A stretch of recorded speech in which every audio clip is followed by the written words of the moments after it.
Hello friends, welcome to my channel. आज मैं आप लोगों के सामने एक उपन्यास शुरू कर रही हूँ, शरत चंद्र चट्टोपाध्याय जी का अंतिम प्रश्न। उन्होंने 30 से ज़्यादा उपन्यास लिखे, जैसे परिणीता, देवदास, बड़ी दीदी, मंजली दीदी आदि। लेकिन अंतिम प्रश्न अपने समय से काफ़ी आगे है, उस समय के सामाजिक परिवेश से हटकर है। उस समय की नारी काफ़ी कम पढ़ी लिखी होती थी, जो सिर्फ चारदीवारी में रहकर ही अपना जीवन बिता देती थी। पर इस कहानी की पात्र कमल, जो शिवनाथ के साथ लिव इन रिलेशनशिप में रहती है, उस जमाने में कोई भी कॉन्सेप्ट नहीं जानता था। इस तरह की नारी को असम्मान की नज़र से देखा जाता था। लेकिन कमल इस मेल डोमिनेटेड सोसाइटी की थोपी हुई ट्रेडिशनल वैल्यूज़ को चैलेंज करती है। वो अपने विचारों को लॉजिक के साथ रखने का साहस रखती है। ज़्यादातर पुरुष इस तरह की नारी को अच्छा नहीं मानते। शिवनाथ, जो अपनी पत्नी को धोखा देता है कमल के लिए, और कमल को धोखा देता है मनोरमा के लिए।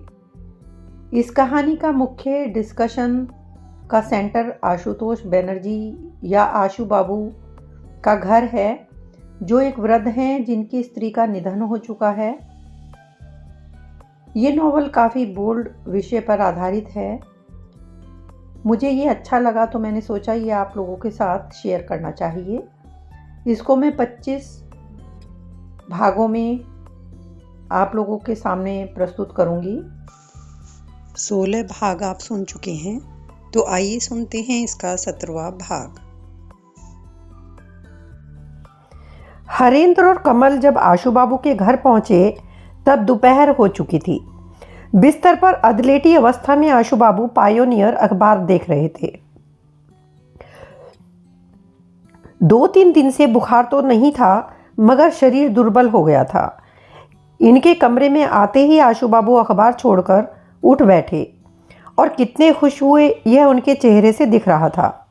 उन्हें डर था कि शायद कमल कभी ना आए, इसीलिए हाथ बढ़ाकर उसे अपने पास बुलाकर बोले, आओ मेरे पास आकर बैठो। यह कहकर उसे बिस्तर के पास रखी कुर्सी पर बिठाया और बोले, कैसी हो कमल? कमल हंसकर बोली, अच्छी हूँ। आशु बाबू बोले, यह सिर्फ भगवान का आशीर्वाद है, नहीं तो जैसे दिन आ गए हैं कि कोई ठीक है, सोचा भी नहीं जा सकता। इतने दिनों से कहाँ थी बोलो? हरेंद्र से रोज़ ही पूछता था। वह रोज़ कहता था कि घर में ताला लगा है, पता नहीं कहाँ है। नीलिमा तो सोच रही थी कि तुम कुछ दिनों के लिए कहीं चली गई हो। हरेंद्र ने कहा, कहीं और नहीं गई, यहीं आगरा में मोचियों के मोहल्ले में सेवा कर रही थी। आज मिली तो ले आया। आशु बाबू भय से व्याकुल होकर बोले, मोचियों के मोहल्ले में? मगर अखबार में लिखा था कि वह मोहल्ला तो उजड़ गया है। इतने दिनों उनमें रही, अकेली? कमल गर्दन हिलाकर बोली, नहीं, अकेली नहीं थी, साथ में राजेंद्र थे। सुनकर हरेंद्र ने उसकी ओर देखा, कुछ नहीं कहा। उसका तात्पर्य यही था कि तुम न बताती तो भी मुझे पता था। जहाँ इतना बड़ा संकट आया है, उन अभागों को छोड़कर वह नहीं जाएगा। यह बात मैं नहीं जानूंगा तो कौन जानेगा? आशु बाबू बोले, बड़ा विचित्र इंसान है यह लड़का। उसे 2-3 बार देखा है, कुछ नहीं जानता, फिर भी लगता है जैसे किसी अलग धातु का बना है। उसे लेकर क्यों नहीं आई? उससे वहाँ का हाल पूछता। अखबार से सब कुछ पता नहीं चलता। कमल बोली, उनके लौटने में अभी बहुत देर है। क्यों? वहाँ अभी कुछ लोग हैं जो वहाँ हैं, उन्हें भेजे बिना वह वहाँ से नहीं हिलेंगे, यह उनका संकल्प है। आशु बाबू ने उसकी ओर देखकर पूछा, तो तुम्हारी छुट्टी कैसे हो गई? क्या फिर वहाँ जाना है? मना तो नहीं कर सकता, मगर यह चिंता का विषय है कमल।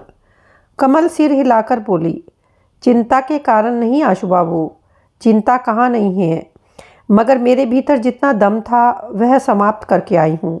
वहाँ लौटकर जाने का साध्य अब मुझ में नहीं है, सिर्फ राजेंद्र है वहाँ। किसी किसी के शरीर में प्रकृति न खत्म होने वाला इतना दम भर देती है कि वह कभी खत्म नहीं होता और न ही कभी बिगड़ता है। यह व्यक्ति उन्हीं में से एक है। पहले पहल लगता था कि इस भयानक जगह से वह कैसे बचेगा, कितने दिन बचेगा। वहाँ से जब अकेली आई तो बहुत चिंतित थी, मगर अब मुझे डर नहीं। न जाने कैसे यह बात समझ आ गई है कि प्रकृति अपनी गरज से ही ऐसे व्यक्ति को जीवित रखती है, नहीं तो दुखी की कुटिया में बाढ़ की तरह जब मृत्यु आती है तब उसकी विध्वंस की लीला का साक्षी कौन होगा। आज हरेंद्र बाबू से मैं यही बातें कर रही थी। शिवनाथ बाबू के कमरे से रात के आखिरी पहर तक जब शर्म से सिर झुकाकर बाहर आ गई। आशु बाबू ने यह बातें सुन रखी थी। बोले, इसमें तुम्हारे लिए शर्म की क्या बात है कमल? मैंने सुना है कि उनकी सेवा करने के लिए ही तुम उनके घर गई थी। कमल बोली, शर्म उस कारण नहीं आशु बाबू। जब मैंने देखा उन्हें कोई बीमारी नहीं, सब बहाने। किसी भी बहाने से आप लोगों की दया पाना ही उनका उद्देश्य था, मगर वह भी सफल नहीं हो पाया। आपने घर से निकाल दिया, तब मुझे क्या हुआ आपको समझा नहीं सकती। जो साथ में था उसे भी यह बात बता नहीं पाई। बस किसी तरह रात के अंधेरे में वहाँ से आ गई। राह चलते हुए बार बार एक ही बात महसूस होने लगी। इस क्षुद्र कंगाल आदमी पर नाराज़ होकर इसे सज़ा देने में न कोई धर्म है न ही सम्मान। आशु बाबू चौंक कर बोले, क्या कह रही हो कमल? शिवनाथ बाबू की बीमारी सिर्फ एक धोखा था, सच नहीं था? मगर उत्तर देने से पहले ही द्वार पर आहट पाकर देखा नीलिमा आई है। उसके हाथों में दूध का प्याला था। कमल ने हाथ जोड़कर नमस्कार किया। वह प्याला तिपाई पर रखकर उसने भी नमस्कार किया और इनकी बातों में बाधा दी है सोचकर बिना कुछ कहे पास ही चुपचाप बैठ गई। आशु बाबू बोले, मगर यह दुर्बलता है कमल। यह चीज़ तो तुम्हारे स्वभाव से नहीं मिलती। मैं तो यही सोचता था कि जो गलत है, जो झूठा है, तुम उसे माफ़ नहीं करती। हरेंद्र बोला, इनके स्वभाव के विषय में तो नहीं जानता, मगर मोचियों के मोहल्ले में मौत देखकर इनकी धारणा बदल गई है। यह बात इन्होंने ही बताई है। पहले मन में कोई भी इच्छा हो, मगर अब किसी के विरुद्ध शिकायत नहीं है इनको। आशु बाबू बोले, मगर उसने तुम पर इतना अत्याचार किया कि उसका क्या? कमल ने देखा नीलिमा उसे देख रही है, उत्तर जानने के लिए जैसे वह सबसे ज़्यादा उत्सुक हो। अगर ऐसा ना होता तो वह चुप ही रहती। हरेंद्र ने जितना भी बताया उससे ज़्यादा वह कुछ नहीं कहती, मगर बोली, यह प्रश्न अब मुझे बेकार लगता है। जो नहीं है वह क्यों नहीं है कहकर आंसू बहाने में मुझे शर्म आती है। जितना उन्होंने किया उससे ज़्यादा क्यों नहीं किया, इस मामले को लेकर लड़ने में मेरा सिर झुक जाता है। आप लोगों से यही प्रार्थना है कि मेरे दुर्भाग्य को लेकर उनसे कुछ न कहें। यह कहकर वह शांत होकर कुर्सी पर सिर रखकर आंखें मूंद कर बैठ गई। कमरे की चुप्पी को नीलिमा ने भंग किया। उसकी आंखों से दूध के प्याले की ओर इशारा करके कहा, बिल्कुल ठंडा हो गया है, देखिए तो पीने लायक है या फिर से गर्म करवाऊं? आशु बाबू ने प्याली उठाकर थोड़ा सा दूध पीकर रख दिया। नीलिमा प्याली की ओर देखकर बोली, ऐसे काम नहीं चलेगा, डॉक्टर का नियम मैं नहीं तोड़ने दूंगी। आशु बाबू मोटे तकिए का सहारा लेकर बोले, डॉक्टर से बड़ी नियम कानून वाली यह देह है, यह बात तुम्हें भूलनी नहीं चाहिए। मैं नहीं भूलती, आप खुद भूल जाते हैं। यह बढ़ती उम्र की गलती है नीलिमा, मेरी नहीं। नीलिमा हंसकर बोली, हाँ यह बात तो है, दोष छुपाने की उम्र होने में अभी बहुत देर है। अच्छा, हम कमल को ले जाकर उस कमरे में बैठते हैं, आप आंखें बंद करके थोड़ा आराम कर लें। ठीक है, हम जाएं? आशु बाबू शायद यह नहीं चाहते थे, मगर फिर भी सम्मति देकर बोले, मगर तुम लोग बिल्कुल ही मत चले जाना, पुकारूं तो आ जाना। ठीक है, चलो देवर जी, हम उस कमरे में चलकर बैठते हैं। यह कहकर सबको लेकर चली गई। नीलिमा की बातें मीठी होती हैं, कहने के ढंग में एक ऐसी विशिष्टता है कि सहज ही नज़र आती है, मगर उसकी आज की बातचीत जैसे पहले से ज़्यादा मिठास भरी थी। हरेंद्र ने ध्यान नहीं दिया, मगर कमल ने ध्यान दिया। पुरुषों की नज़रें जो न देख सकी, औरतों की नज़रों ने उसे देख लिया। नीलिमा सेवा करने आई है, इस बीमार व्यक्ति के प्रति सावधानी बरतना ठीक है, आम लोगों से यह कहना भी ठीक है, मगर कमल उनमें से नहीं है। नीलिमा की इस एकांत सतर्कता की स्निग्धता में उसे अजीब सा विस्मय अनुभव हुआ। विस्मय सिर्फ एक ओर से नहीं, चारों ओर से। रुपयों का मोह इस विधवा को है। कमल के मन में यह संदेह भी नहीं आया। नीलिमा के विषय में इतना तो वह जान चुकी है। आशु बाबू के यौवन और रूप का प्रश्न इस क्षेत्र में असंगत ही नहीं, हास्यकर है। फिर क्यों नीलिमा ऐसी सेवा कर रही है? कमल इस प्रश्न का उत्तर मन में ढूंढने लगी। इसके अलावा एक बात और है, वह है आशु बाबू खुद। इस सरल और सदाशिव इंसान के हृदय में पत्नी प्रेम का जो आदर्श निष्ठा के साथ नित्य पूजा जा रहा है, कभी किसी भी प्रलोभन से वह नहीं हिला। यही सबका विश्वास था। मनोरमा की माँ की मृत्यु के समय आशु बाबू की उम्र ज़्यादा नहीं थी। तब तो यौवन समाप्त नहीं हुआ था, मगर उसी दिन से रिश्तेदारों ने नई पत्नी लाने में कोई कसर नहीं छोड़ी थी। मगर उनके दुर्ग का द्वार कोई नहीं ढहा पाया। यह सब कमल ने बहुतों के मुंह से सुना था। इस कमरे में आकर अनमने भाव से वह यही सोच रही थी कि नीलिमा के मनोभाव का थोड़ा सा भी आभास इस आदमी को हुआ है या नहीं। अगर हुआ है तो दाम्पत्य की वह कठोर नीति को धर्म की तरह इतनी सतर्कता से रक्षा करते आए हैं। आसक्ति की इस नव जागृत चेतना में वह धर्म विशुद्ध हुआ है या नहीं। नौकर चाय, रोटी और फल दे गया। अतिथियों के सामने वह सब रखकर नीलिमा बातें करती रही। आशु बाबू की बीमारी, उनका स्वास्थ्य, उनकी सहज भद्रता और बच्चों जैसी सरलता के विवरण जो नीलिमा ने पिछले दिनों देखा है, ऐसी ही बहुत सी बातें। श्रोता के हिसाब से हरेंद्र औरत का लालच है। और उसी के प्रश्नों के उत्तर में नीलिमा की आवाज़ तेज़ होने लगी। हरेंद्र ने ज़्यादा ध्यान नहीं दिया कि जिस भाभी को उसने अविनाश भैया के घर पर देखा था, वह यही है या नहीं। इस भरे पूरे यौवन का स्निग्ध गांभीर्य, कौतुक रस से पूर्ण मजाक, वैधव्य की सीमाबद्ध संयत बातचीत, वह सब कुछ ही दिनों में विसर्जित करके अचानक बातूनी बालिका में बदल गई है। बात करते करते नीलिमा ने देखा कमल ने चाय के सिवा कुछ नहीं लिया। उसने यह शिकायत की तो कमल हंसकर बोली, इस बीच मुझे भूल गई आप। भूल गई मतलब मेरे खाने का मामला आपको याद नहीं? असमय मैं नहीं खाती और 100 बार अनुरोध करके भी कोई फ़ायदा नहीं। यह बात हरेंद्र ने जोड़ दी। उत्तर में कमल हंसकर बोली, अर्थात इसमें कोई परिवर्तन नहीं है। मगर मैं गर्व नहीं कर रही हूँ हरेन बाबू, मगर हाँ, इस नियम की आदत पड़ गई है। बाहर आकर कमल ने पूछा, अब आप कहाँ जा रहे हैं? हरेंद्र बोला, डरिए मत, आपके घर नहीं आऊँगा, मगर जहाँ से आपको लाया वहाँ तक नहीं छोड़कर आना अन्याय होगा। रात हो चुकी है, रास्ता सुनसान हो गया था। अचानक अति घनिष्ठ की तरह कमल हरेंद्र का हाथ पकड़कर खींचती हुई बोली, चलिए मेरे साथ। न्याय अन्याय का विचार बोध आप में कितना है, उसकी परीक्षा देंगे। हरेंद्र संकोच से भर गया। यह ठीक नहीं, इस तरह पथ पर चलने में संकट है, और कोई परिचित अगर मिल गया तो शर्म से क्या हाल होगा। यह सब वह सोचने लगा, मगर इस तरह हाथ छुड़वाना भी उसे ठीक नहीं लगा। मामला गंदा लगा और इसी अवस्था में वह कमल के घर के दरवाजे पर पहुंच गया। विदा मांगने पर कमल ने कहा, इतनी जल्दी क्या है? आश्रम में अजीत बाबू के सिवा तो कोई नहीं है। हरेंद्र बोला, आज वे भी नहीं हैं। सुबह की गाड़ी से दिल्ली गए हैं, शायद कल लौटेंगे। कमल ने पूछा, जाकर क्या खाएंगे? आश्रम में पाचक रखने की व्यवस्था तो है नहीं। हरेंद्र बोला, हम खुद ही भोजन बनाते हैं।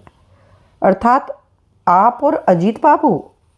हाँ, मगर हंस क्यों रही हैं? बुरा नहीं पकाते हम। जानती हूँ।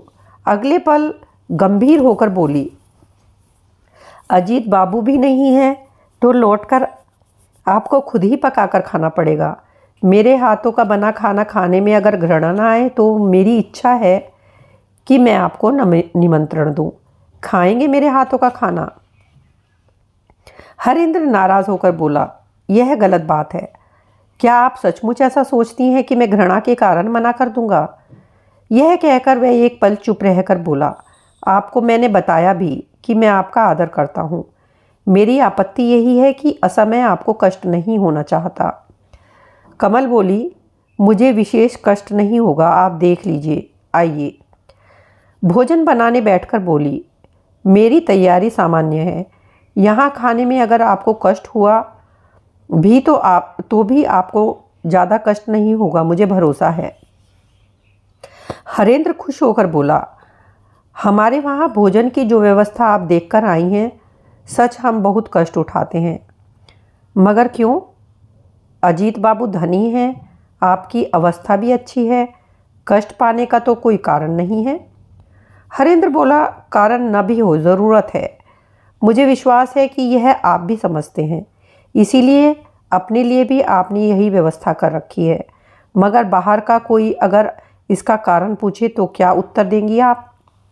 कमल बोली, बाहर के आदमी को उत्तर न भी दे पाऊँ, भीतर के आदमी को दे सकती हूँ।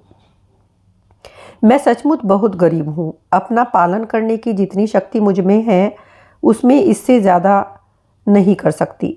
पिताजी मुझे कुछ नहीं दे जा सके, मगर दूसरों के अनुग्रह से मुक्त होने का मंत्र अवश्य दे गए हैं। हरेंद्र उनकी ओर देखता रहा। यहाँ विदेश में कमल कितनी निरुपाय है, वह जानता था। सिर्फ पैसे के लिए ही नहीं, समाज, सम्मान, सहानुभूति, किसी और से भी यहाँ कुछ नहीं था। मगर यह सत्य भी वह भूला नहीं कि इतनी बड़ी निसहायता भी इस युवती को कमज़ोर नहीं कर पाई। आज भी वह भिक्षा नहीं मांगती, भिक्षा देती है। जो शिवनाथ उसकी दुर्गति की जड़ है, उसे भी दान देने की वस्तु अभी समाप्त नहीं हुई है। इसीलिए शायद हरेंद्र ने उसे साहस और सांत्वना देने के लिए कहा, मैं आपसे बहस नहीं कर रहा कमल, मगर इसके सिवा कुछ और सोच भी नहीं सकता कि हमारी तरह आपकी गरीबी भी सच्ची नहीं है। एक बार चाहते ही आपका दुख मरीचिका की तरह विलीन हो जाएगा, मगर आपकी वह इच्छा नहीं है, क्योंकि आप भी जानती हैं कि स्वेच्छा से लिया हुआ दुख भी ऐश्वर्या की तरह ही भोगा जा सकता है। कमल बोली, हाँ, मगर क्यों? पता है, वह दुख नहीं होता, दुख का अभिनय होता है। इसलिए अभिनय कैसा भी हो, उसमें कौतुक होता है, उसे उपभोग किया जा सकता है। यह कहकर वह भी हंसी। अचानक यह सब बेसुरा लगा। ताना सुनकर हरेंद्र पल भर मौन रहकर बोला, मगर यह तो मानती हैं कि प्रचुरता में ही जीवन तुच्छ हो जाता है, जबकि दुख और दीनता में इंसान का चरित्र महान और सत्य बनता है। कमल ने स्टोव के ऊपर से कढ़ाई उतारी और एक कुछ चढ़ाकर बोली, सत्य बनाने के लिए दूसरी ओर भी कुछ सत्य होना चाहिए हरेन बाबू। बड़े लोग वास्तव में अभाव नहीं हैं, तो छद्म अभाव के आयोजन में व्यस्त हैं। अब अजीत बाबू ने भी योगदान कर लिया। आपके आश्रम की फिलॉसफी मैं नहीं समझ पाती, मगर इतना समझती हूँ कि दीनता की विडंबना से कभी भी बड़ा कुछ नहीं मिल सकता। मिलता है तो सिर्फ अहंकार। संस्कारों में अंधे न होकर देखने पर यह वस्तु आपको दिख जाएगी। उदाहरण के लिए भारत भर में घूमना नहीं पड़ेगा। मगर बहस छोड़ते हैं, खाना बन गया है, अब खाने बैठिए। हरेंद्र हताश होकर बोला, मुश्किल यह है कि भारत की फिलॉसफी समझना आपके बस की बात नहीं। आपकी नसों में मलेच्छों का खून बह रहा है। हिंदू का आदर्श आपको तमाशा ही लगे। दीजिए, क्या बनाया है, खाना दीजिए। देती हूँ, कहकर कमल ने आसन बिछा दिया। बिल्कुल भी नाराज़ नहीं हुई। हरेंद्र बोला, अच्छा मान लीजिए, कोई अगर सचमुच में सब कुछ छोड़कर सचमुच के अभाव और दीनता में आ जाए, तब तो उसका मजाक नहीं बनाया जा सकता। तब तो कमल बीच में रोककर बोली, तब मजाक नहीं, तब सचमुच का पागल कहकर सिर पकड़कर रोने का समय होगा। हरेन बाबू, कुछ समय पहले तक मैं भी आप ही की तरह सोचती थी। उपवास के नशे की तरह मुझ पर भी वह हावी हो जाता था, मगर अब वह संशय समाप्त हो चुका है। दीनता और अभाव इच्छा से आए या अनिच्छा से, उसे लेकर गर्व करने जैसा कुछ नहीं है। उसमें शून्यता है, दुर्बलता है, उसमें पाप है। अभाव इंसान को कितना हीन, कितना छोटा बना देती है, वह मैं महामारी में देख कर आई हूँ, मोचों के मोहल्ले में जाकर। और एक व्यक्ति ने देखा है, वे है मेरे आपके मित्र राजन, मगर उनसे कुछ नहीं मिलेगा। आराम के गहन जंगलों की तरह उसमें क्या छिपा हुआ है कोई नहीं जानता। मैं अक्सर सोचती हूँ आप लोगों ने उसे ही निकाल दिया। वह जो कहावत है ना, मनी को फेंक कर कांच का टुकड़ा उठा लेना, आप लोगों ने भी वही किया, भीतर से निषेध नहीं किया। आश्चर्य है। हरेंद्र ने उत्तर नहीं दिया, चुप रहा। आयोजन सामान्य था, मगर कितने स्नेह से कमल ने अतिथि को भोजन कराया। खाने बैठकर हरेंद्र को बार बार नीलिमा याद आई। नारित्व का शांत माधुर्य और शुचिता में वह उनसे बड़ा किसी को नहीं मानता था। मन ही मन कहा, शिक्षा, संस्कार, रुचि और प्रवृत्ति का फर्क इन दोनों में कितना भी क्यों ना हो, सेवा और ममता में दोनों बिल्कुल समान हैं। वह बार की वस्तु है, इसीलिए विषमता की सीमा नहीं है। बहस भी खत्म नहीं होती, मगर नारी का जो बिल्कुल अपना है, सारे मतों से बाहर है। उस गूढ़ अंतःकरण का रूप देखने पर आँखों को शांति मिलती है। विभिन्न कारणों से आज हरेंद्र को भूख नहीं थी, मगर सिर्फ उसे खुश करने के लिए उसने ज़्यादा भोजन किया।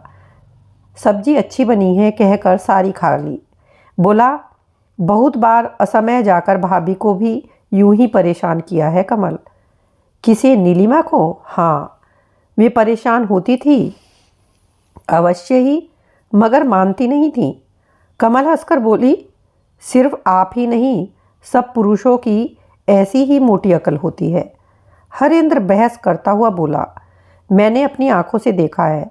कमल बोली, मैं जानती हूँ, और अपनी आंखों से देखने के अहंकार में ही आप लोग डूब जाते हैं। हरेंद्र बोला, अहंकार आप लोगों में भी कम नहीं है। उस समय भाभी का भोजन नहीं होता था, उपवास करना पड़ता था, मगर हार नहीं मानती थी। कमल चुपचाप उसकी ओर देखती रही।